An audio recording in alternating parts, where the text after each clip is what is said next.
Hello everyone, and thank you for tuning into CorruptSMP News, the new latest place for all the latest topics going on outside of law.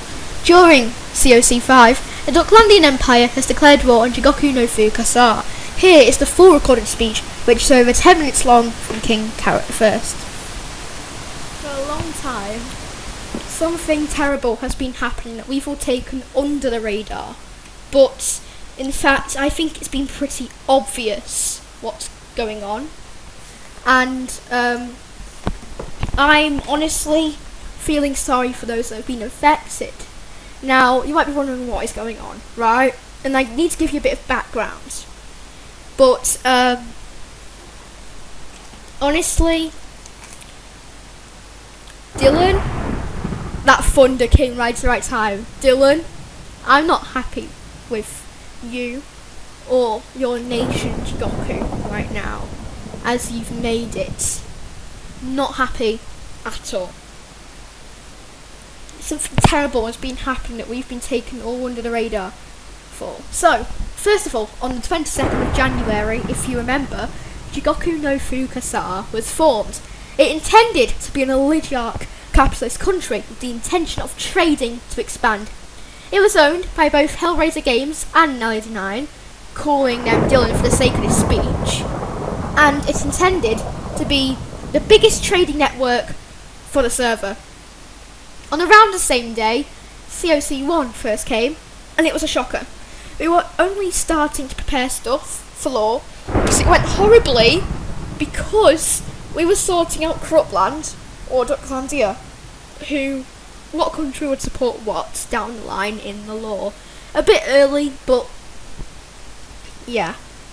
But Dylan messed it all up, because at the time, we all thought Dylan owned a separate country called MIB, and Hellraiser at the time, when he was still on the server, owned Jigoku, when actually they joint owned Jigoku, and MIB was a business inside of Jigoku. It's a bit complicated, but they pretty much ruined that whole opportunity to talk to each other, that whole opportunity when every leader at the time was online to talk and basically get information on everything. So, now it seems as though it was all a mistake, but actually could still be intentional, like Dylan had planned it. As I have the DMs of MIB wanting to be a country, and it seemed as though Dylan knew what he was doing. Now, of course, it got sorted later that day. However, a day after the server started, on the 15th of February, Hellraiser quits for what seems to be no apparent reason, and still isn't really one, but claiming in his legal will that Dylan could own Jigoku no fuka-sa entirely. This is the start of something terrible, in my opinion, and something Hellraiser should have never done. Maybe just given it to another country nearby, like Frachiesball. I'm not even joking. Now, however, they have a, fairly big claim, Jigoku, considering, how big the claims are on this server and how Frachiesball pretty much dominate it. Well, they have a fairly big claim in that sense, and a good claim. They have some key areas. However, they stayed in Corruptland, a foreign country which had little to no resource at the time, and because they were a mushroom island, actual progress without country leaders donating, they did donate after all to Corruptland, was few and far between, meaning Dylan was just milking Corruptland for what it was worth. Dylan never seemed to move out of Corruptland, even now when they are online. It seems as though they are more of a Corruptland citizen, even now, than a country owner. However, there was nothing stopping him in the rules, so he allowed it. But now, not even a week after, on the 18th of February, COC 2 happened. And Dylan didn't come online when we explicitly said at the time all leaders had so. Not wanting to cancel it, we carried on. From then on, after the British Empire, we changed a lot of rules on the server. So you didn't have to be online anymore. However, it was recommended since war could be declared there, huge new rules, etc., and you wouldn't know. COC was a big, pivotal thing for the server from now on, and it still is. And you'd think they'd be responsible for their people and at least join one. Well, after this, apart from COC1, they've never joined a COC. Don't even want to know what's going on there. And not even a week after this incident, on the 23rd of February, Dylan broke the rules of the server. Multiple. And even with a number of people calling out on this, Dylan received no punishment except a block from me, which is still there to this day. Even since stuff has happened. But even through as well, the Corruptland Civil War, they were basically a citizen and didn't want to treat the situation responsibly like a nation leader would. And didn't want to try and even divert their country out of this. They just wanted to treat it like a citizen.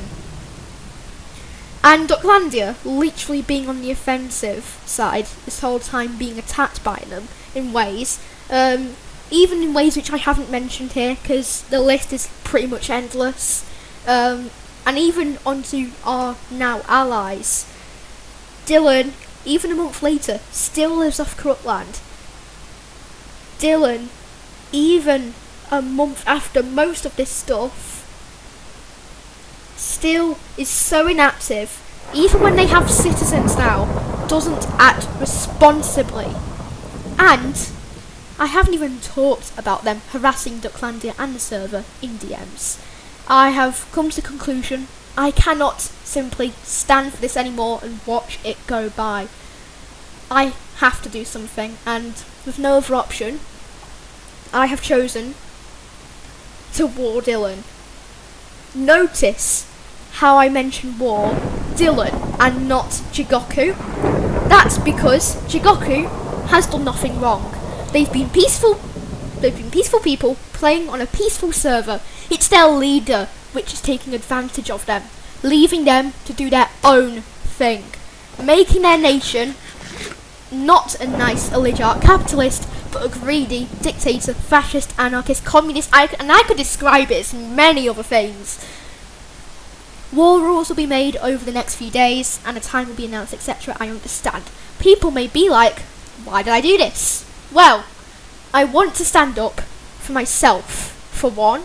Secondly, I see potential in Jigoku.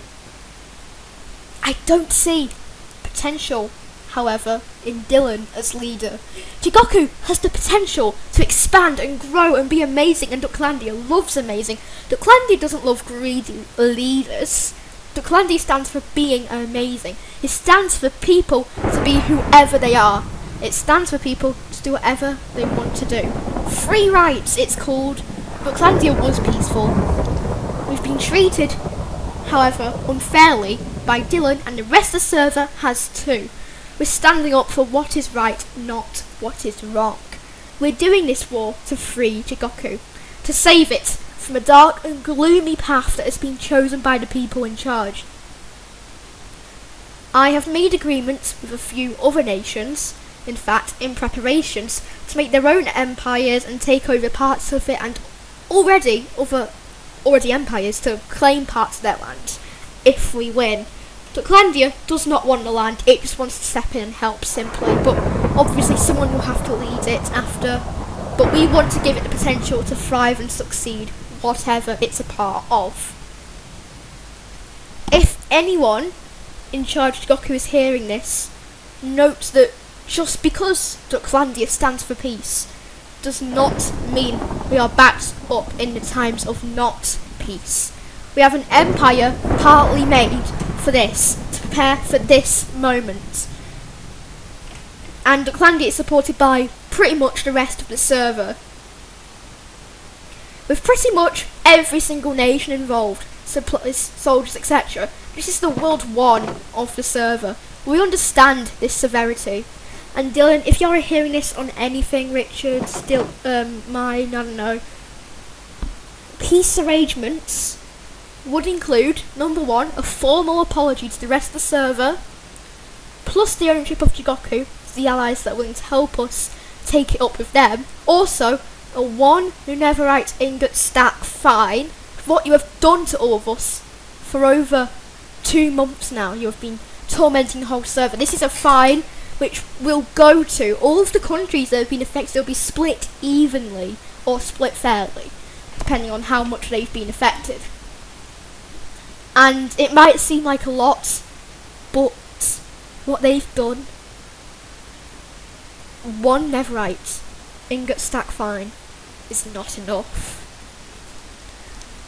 Now I understand the severity of this war, and we're not going to back down just because of that. We're not backing down because we're scared, because we're fragile, because we're so shy. We're standing up for what has happened to this server. And as well, you would only have until the war begins to go with those peace arrangements. After the war begins, that one netherite ingot stack fine will go up to 2 netherite ingot stack fine. Now, Ducklandia said last COC it will reveal the lockdown of Ducklandia. Every COC will review it and see if it should be removed. And this has been the thing we were scared about. Just now, we feel like we can respond only now with our allies, with people who support us in the cause of this. Obviously, with war, the lockdown rule is voided whilst the war is on. So, of course, you can probably enter as long as the war is on. But we'll see what happens whenever COC 6 is, and see if the rule can be opened up, back up, and see if Ducklandia can open its borders again for the first time since the results of COC 2. Also, Venetia's opening was scheduled to be with this COC, but with the turnout of events playing out as they have, Venetia will be delayed until after the war. We have confidence we can win. Without that, it would be nothing. I just want you to think, when you go to bed tonight, think about how bad of a place Jigoku is on the server, and think about how good it will be after we win and save Jigoku. Now that is pretty much all I have to say today, and I'd just like to say thank you for nation leaders to turn up today. It's been good, and yeah, I think that honestly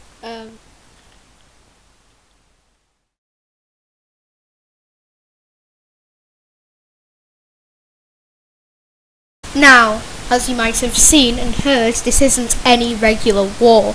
This is World War I on the server, since pretty much every nation is involved, and by Richard Freud's War uses classifications, which is the show that documents wars on the server live when they happen.